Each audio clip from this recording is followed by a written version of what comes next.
Medin ye nana emisa ayim. Aha ye len suatwi. Ye de eye Kasakoa fa bambo wu ho. Ye toso abi ebrem. Ohwe mafade no a na kyese. Ye wo eyimu. Na saa dwumadi ye nei metudin ade ama eye menyonko brebo. Nano nkansa Davida wanya ne baabi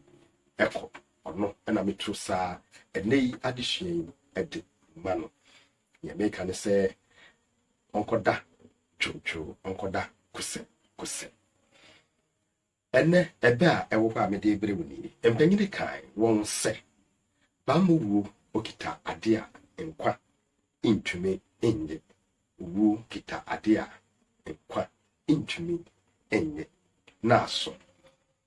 Kasakoa fa owo ne etoso abien na mede ebrewi ne di kan eyese watwa nani ahwe ban dia etoso abien eye okọ ne kra echi nia etoso abien eye wadan ato nia etoso eye anan eye wada ni benkum so ni etwato ena mede ema efa Kasakoa efa owu ho no eye okọ ekra babi nsisu bio emfa ema watwa nani ahwe ban okọ ne kra echi wadan ato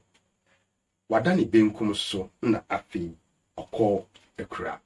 abusua kosoara kai se obe subscribe ehu hia yen paara o subscribe a eboa yen o follow yen wo TikTok a eboa yen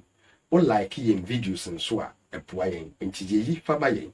na senior de biara ye betumi de videos ne bi aba be ka wo medin ne gusu ye nana emisa yi ma ha ye le suatwi sene bidi kan dwumadi enadie nso mato ama eye menua na no David menyonko brebo a okọ ne kra echi ojame fa ne kra nsi abusua makramo